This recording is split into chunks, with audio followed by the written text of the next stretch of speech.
All right, we're talking with Army veteran Dr. Lena from Blu Impressions Publishing. So, Lena, you're doing some great stuff with in the publishing arena, helping entrepreneurs and speakers and coaches and things learn, how to publish in a way to get a revenue stream going. I'm looking forward to talking about all that. But I do always like to start off with going back and telling us what you did in the Army. Oh, so thank you so much for having me. And it is a delight and a pleasure to be here today. And so I'll start with that. So what did I do in the Army? Well, originally I started off back when they had an MOS. It was called 76 Charlie, Yeah. LL clerk.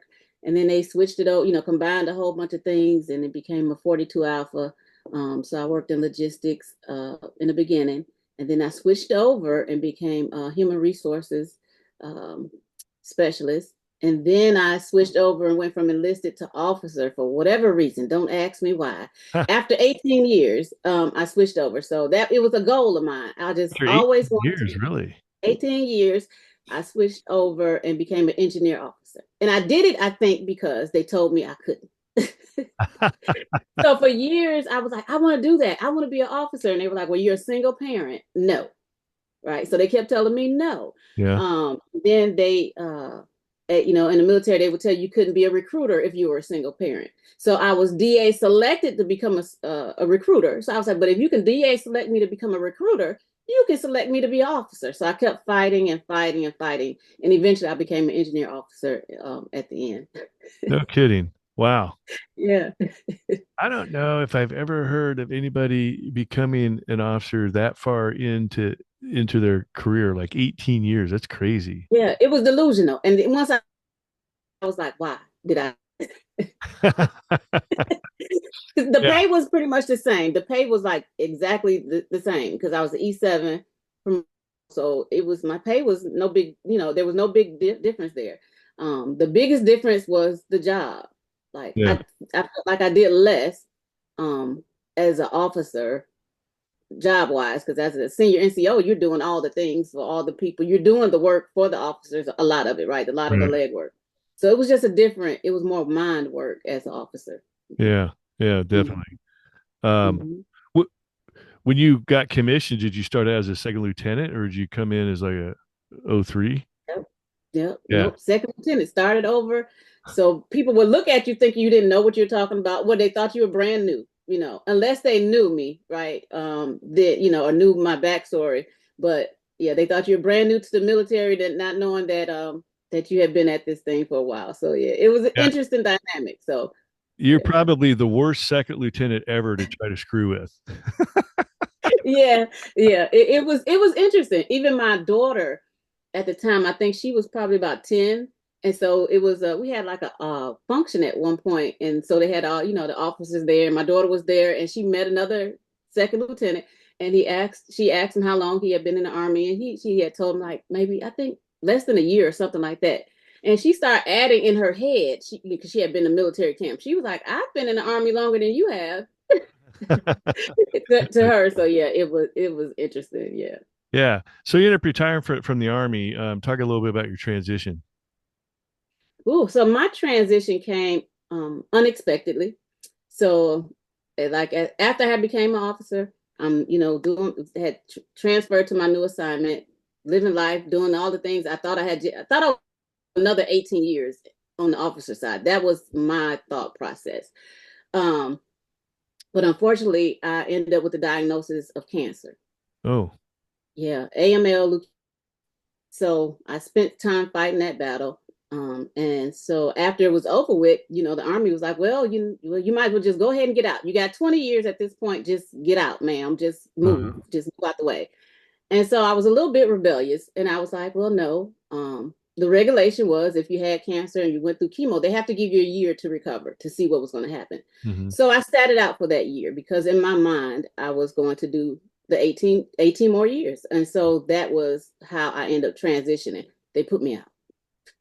Oh, wow. So they medically retired me. So at the end of it, it was, looking back on it, it was a good way to transition out, right? So I retired in one hand, and then I had my disability on the other hand. It was a hard way to go, Right. but it was probably the best way for me to go. Because if it was up to me, I'd probably still be there. Right. Yeah, So you don't seem like type to just retire and sit around the rest of your life. So yeah. career wise, job wise, what did you end up doing? I could not. You know what? I couldn't. So originally, so before I went to the military, I was a certified graphic designer by trade. So I've been doing that for over 30 plus years.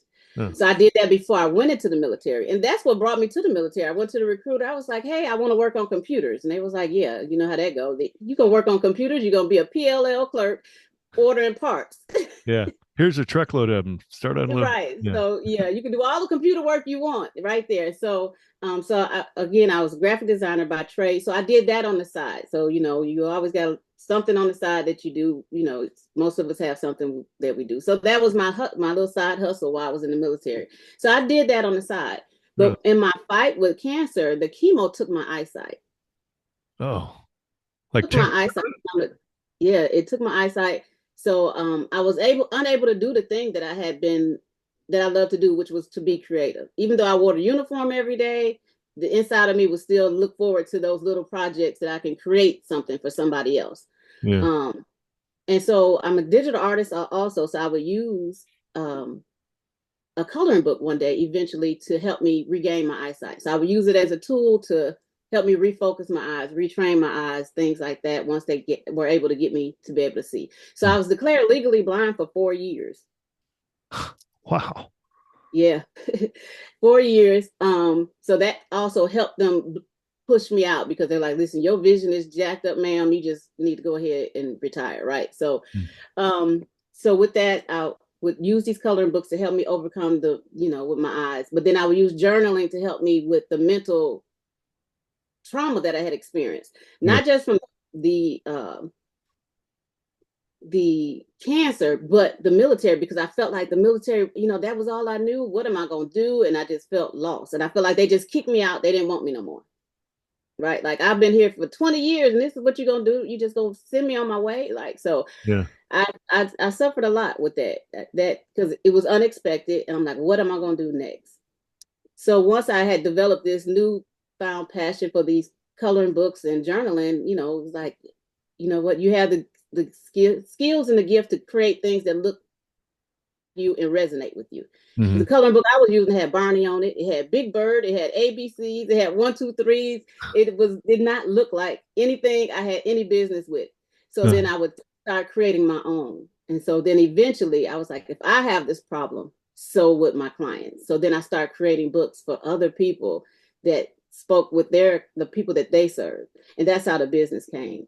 It took a lot of different trial and errors. I tried to do everything else first, but then I learned that this was my indeed true calling after the military. Awesome.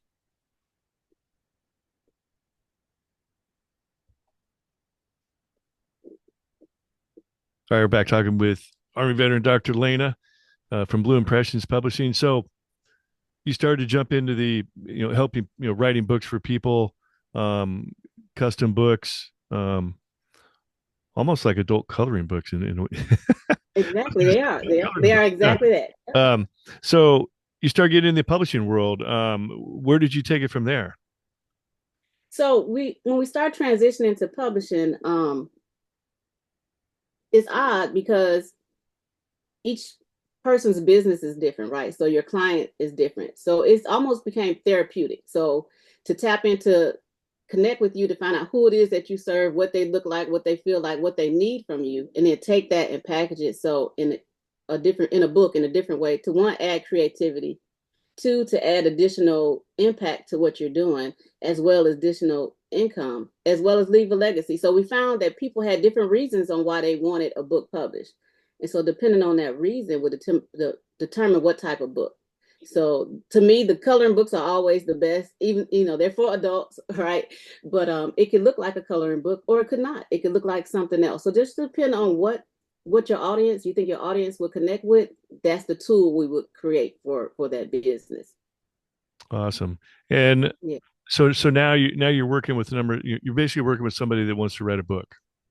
Do you Yeah. get with them before they've written the book, or part of the way into it? You and in some ways, are you coaching them on what to write about, what sells best, or are you working with them on content, or just the discipline that it takes to actually sit down and actually write a book?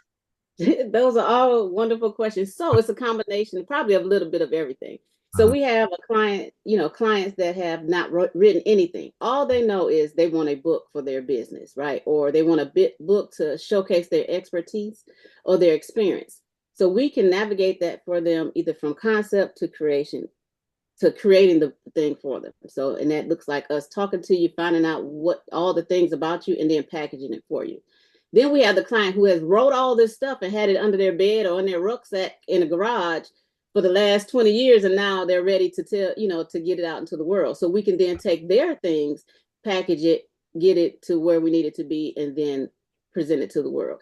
So regards to where you're at in your process, we can help you navigate that, not just to produce it, but now that it's produced, what do you do with it? Once you have the book, what are you going to do with it? So we help with that as well. Right. So yeah. So, what are some of the things? What is the advantage if you have a book and if you have a certain expertise in something and you have a business based around that expertise? What is it that writing a book's going to do for you? Ooh.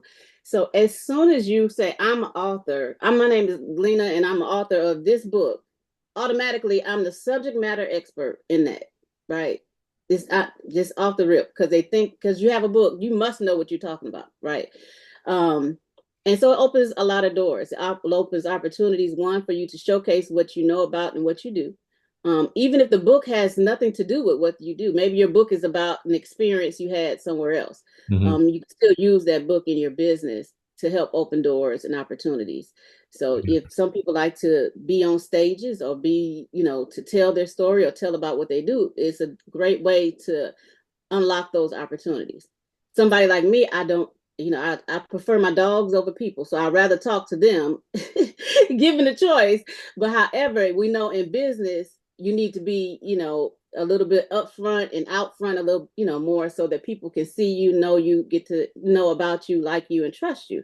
Yeah. So that kinds of, it helps you to be able to position yourself in that way as well. Yeah. Um, yeah. I had somebody told me a long time ago, when you write a book about your expertise, it makes you an authority in that space. Yep, it Um, does.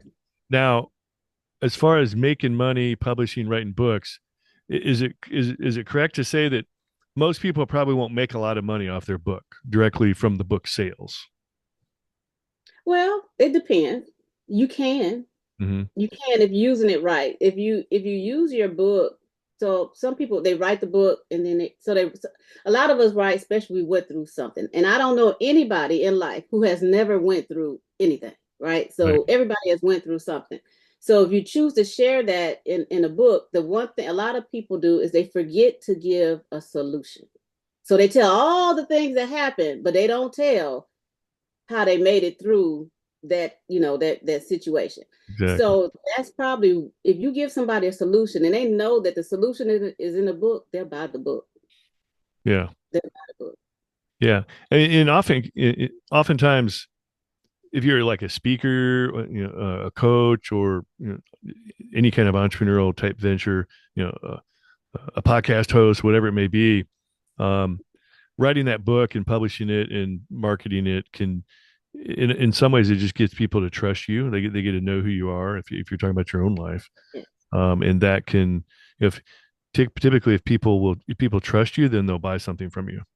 Yeah. It's kind of a Yeah. simple That concept. book, yeah, it gives them a little bit of you, right? Of who you are, how you got to be where you're at. And then you're telling them about, the something you're expert in or something that you experienced and how you overcame it. And everybody's looking for an answer to something. And you probably have the solution, Mm. right? So why not share it in a book, So absolutely. Yeah, and there's probably a lot of people. Their business is mostly based off of writing and publishing materials, whether it be books or other things. Yeah, yeah, books, blogs. A lot of people write blogs, or a lot of people are just writing nowadays, especially with social media and things. You're writing stuff anyway, so why not take all that good stuff and package it and present it so in a book Hmm. for sure. Yeah, like repurposing it, right? Yes. Yep. Yeah, like even like this podcast episode, you can repurpose it into about 10 or 12 different things. At least, yeah. Short Hmm. clips, video clips, text, Text. uh, Yep. manuscripts, or like I wanted to ask you, you're using AI to record this on notes, right? I don't know. Is it recorded? It may be recorded. Yes. Okay. Do you use those notes for when you do interviews with people? Like, do you take those notes and do anything with them? It's really kind of a off subject thing I wanted to ask you because like Zoom now has an AI feature built into it where if you're on a Zoom call, you can activate AI and it'll take Hmm. notes of the entire conversation. So rarely, I've had to do that a couple times, and especially in business. So it might be a good conversation to have in business. So especially as you start your business or if you get to a certain place and people are paying you, sometimes they try to change their mind and then they try to what do you call that? Uh, Reverse a charge. Yeah. So yeah, I had to use my AI, my notes to send to a credit card company for a chargeback. That's what it's called, chargeback. Oh, no kidding. Ha. Yes, yes, yes. The Yeah. person was like, "Oh, I didn't do that," and so yeah, sent it straight on over to the processing company, and they were like, "Yes, ma'am, you did."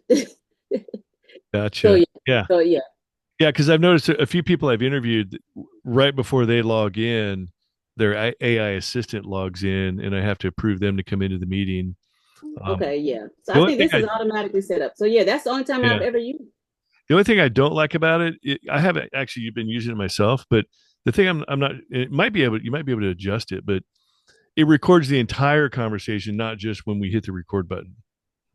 So like Oh, when I hit stop, I hit pause, and then we're still talking. It records that part too. Now maybe some people might want that. For me, I would only want the part recorded it when I hit the record button. But I haven't looked into it much because oftentimes, like people podcasts, a lot of people would rather read the podcast transcript instead of hmm. listen to the podcast. Okay. Some people would rather watch the video on YouTube of the podcast Hmm. interview instead of just listening to the audio. So you got three Hmm. different mediums there that you can produce for your audience. And with this AI plugin that Zoom has now, it makes it pretty easy to do. I just haven't implemented it yet. Yeah, yeah, Yeah. that's pretty big. So, how long ago did you start Blue Impressions Publishing? So Blue Impressions originally started when I first retired back in 2012, but it was Blue Impressions design. So originally I started off doing graphics because that's what I was trained in, certified in, whatever. Mhm. So I started doing graphics and then we did ghost publishing. Um, and then eventually I niched down. So for those entrepreneurs or people who don't want to niche, you probably want to niche. So I niched down, got rid of all the graphics. So the only graphics I do now is for clients, in their books. So I niched down back in 2019 to only book publishing. Mhm. So no more flyers, no more funeral programs, no none of that stuff, just strictly books. And so since then we've been able to scale and do marvelously. Yeah. Yeah. And do you have an ideal customer, like, or is it pretty much run the gamut? So for us, it's coaches, consultants, entrepreneurs, authors. So those are that's my target audience. So those looking to increase their impact, their income, and their legacy. So if sci-fi is not my thing, I can refer you to a counterpart for that. But all of our books are books that deliver some kind of result. So a result for those that you serve. So we create the thing for you to then be able to go out and help the people that you want to help or you're called to help. Uh-huh. So that's what we focus on. So it may be it could be, I don't know, depending on what your niche is. It could be something informational, it could be something educational, and it could look like a variety of different types of books, but the book has to deliver some type of result. Yeah. How do you actually, these entrepreneurial type people, which pretty much all of them are, um, they're looking for that book they're looking to use that book somehow in their business. What kind of, other than helping them write the book, how else do you help them in marketing and everything else that goes along with it? Yeah. So depending on the person and what field they're in, we customize like a specific marketing strategy or plan for them, right? To best leverage their book. So it just depend on who their audience is, for the reader. And that's what we keep in mind. Who is the person that would ideally be reading your book and where can we find them? And do you pretty much come up with like an all encompassing marketing plan for them and their book? Yeah. Yeah. So we give them that. That's part of Social their media and package, all that? a strategy. Yeah. So we give them a strategy on what the best places and actions to take to get their book in front of the ideal reader. Yeah. You do a lot with veterans writing books? Some I do, not enough. I'm looking for them though. You're not typically there to help a veteran write a book about their experiences in the military. You're more like if they've got a business where that they would use the book in their business. Is So well, yes and no. So a veteran looking to write about their experience, yes, all day because that's going to help somebody. okay. Hmm. Oh, Hmm. okay. Awesome. Hmm. Okay. I've always said every veteran's got a book inside of him somehow, but most people, even including myself, I couldn't imagine sitting down and concentrating on something long enough to actually write a whole book from beginning to end. How do you get past that uh, Well, monumental so task of because writing? the book is in you, and so we would get it out of you, and that would be just having a conversation, just like we are now. So if I can get you on a call for about three, at least 2 to 3, depending on the subject of your book, because especially a lot of us veterans, we experience some things, right? And sometimes it may take us a minute to work past that. So, but if we can get you for a good 3 calls, 2 to 3 calls, we can get the book out of you. Really? Hmm. And you're not necessarily acting as a ghostwriter, correct? So Like, when we write it, we'll write it for you. So we are ghostwriting it in that regard. Because oh, when okay. it's yours. It's 100% yours. Hmm. And So, you approve every word, every I, every T that's crossed is yours. so you're not like if you're not coaching them through writing their book down in a notebook, or you're not coaching them through typing their book into a computer by themselves. No, You're actually able to like through almost like an interview talking process, you piece together their book for them. we piece together and then we put it together. Yeah, really. Yeah. Like, how does that work? Could you go into a little more detail with that?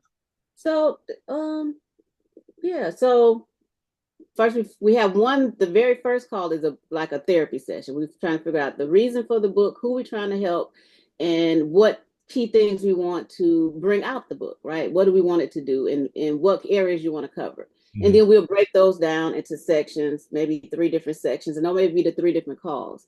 And so on one call, we may get together and we may talk about the first section, like what's that about? And then when that's done, then we'll take that information and we'll create the actual chapters for that section. Hmm. Yeah. And do you mix it up, whether it's like first person, second person, third person? Is it a story type book? Is it a So manual? it could be depending on how you want us to use a book. If you're using it like because you're going to be out speaking, telling about your military experience to Uh, other people, we're going to find out who those people are.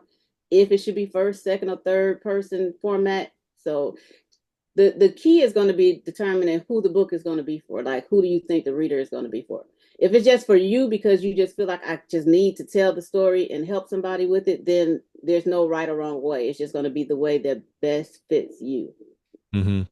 Mm-hmm. And then, okay, so do you find yourself primarily being more or less a ghostwriter for people, or you see all different kinds? Like somebody's already got it 90% written and they show up Yeah. for help finishing it off. Yeah, we see both. So we see I would say about half and half. You'd be surprised. A lot of people already have things written and they just hide it. About So they write it and the then they third put it interview in with the them, you're like, closet.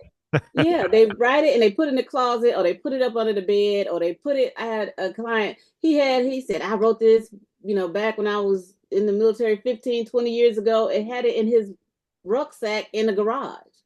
He said, and I was like, well, okay. So what we gonna do with it in there? He said, I just didn't know. He said, maybe after I was gone, my family would find it and they would have a piece of, of what I went through, what I experienced. And I was like, well, wouldn't it be amazing if you could use that now and know that they have it, right? And know that other people can now learn from your experiences. So he took it out the rucksack and brought it in, and we worked on it. So Oh, that's funny.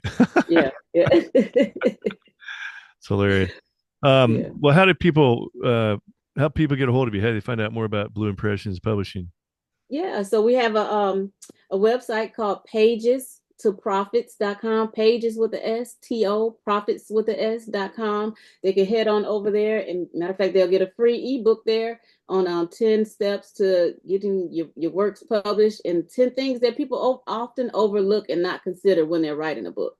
So they can go there and grab that and connect with me there, and we can help them get their things out of their rucksack or out their garage or from under their bed out into the world where it should really be seen and heard, so they can help other people, right?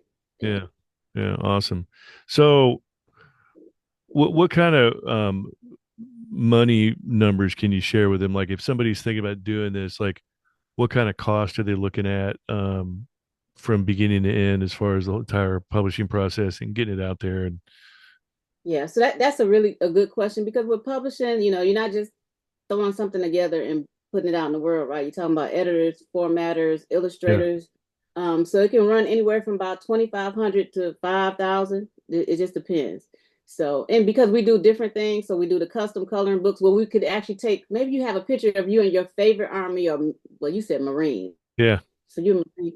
So I'm Army. So maybe you have a picture of your favorite Army uniform and you yeah. want that turned into a coloring book, Okay, right? So that's the actual, so that's like a cool. coloring book full of digital art.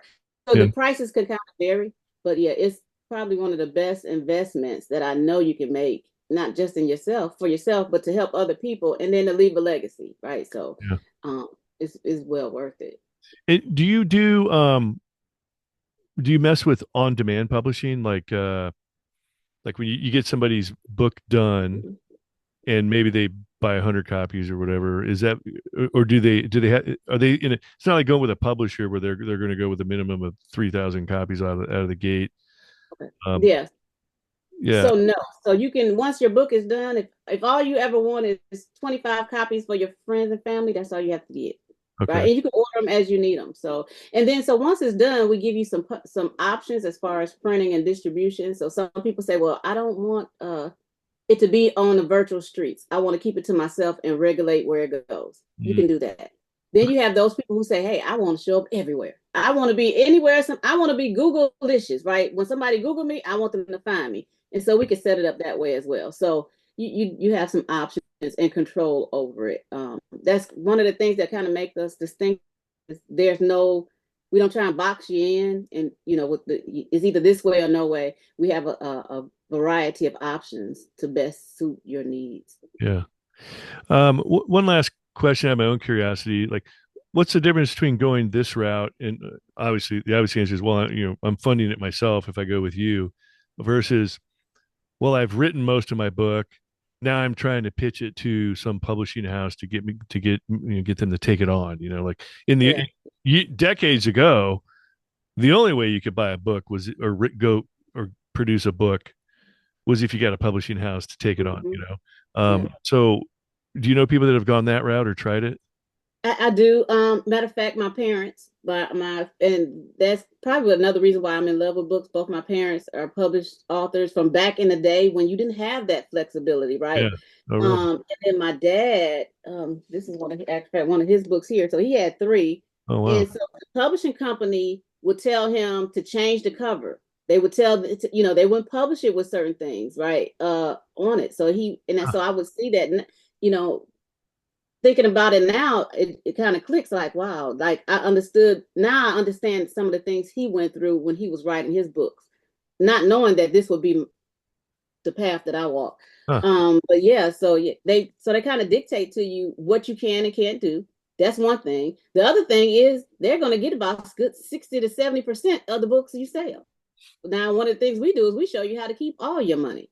once you sell your book. So we show you how to maximize your profits um, with your book so that you can kind of minimize your costs other than the actual production wise. So we help you with that as well. Wow, that's awesome. All right. One more time, Lena. What's your Blue Impressions website? Yep. Pages, Pages to profits.com. So pages with the STO, profits with S.com. And yeah, we look forward to helping everybody bring their words to life, create impact and income, as well as leave a long lasting legacy. We know they got the stories. They in the rucksack somewhere Yeah, in the garage. Let's dust them off that's right. and share them with the world. So somebody needs to know, somebody needs to help. You needs the help that you can give them with through the power of your words. Awesome. And I always like to give entrepreneurs the last word when they're talking to veterans out there, someone still in the military wants to get out, run their own business, get into entrepreneurship. What kind of advice comes to mind? Oh man, I would say do it. Do it scared. Do it blindly. Do it fearlessly. Do the thing that you know that you were called to do. Do the thing that you're most passionate about. Do the thing, even though if you don't know what it's going to look like, do it. Do it. Nobody else is probably called to do what you're called to do. Even if you see other people doing something like it, what you're going to do and bring to the table is going to be uniquely yours. So go ahead and do it for sure. Awesome. Well, great, Lena. Thanks for sharing your veteran entrepreneurial success story and look forward to seeing your future success out there. Thank you for having me. You bet. All right. These two veterans are Oscar Mike.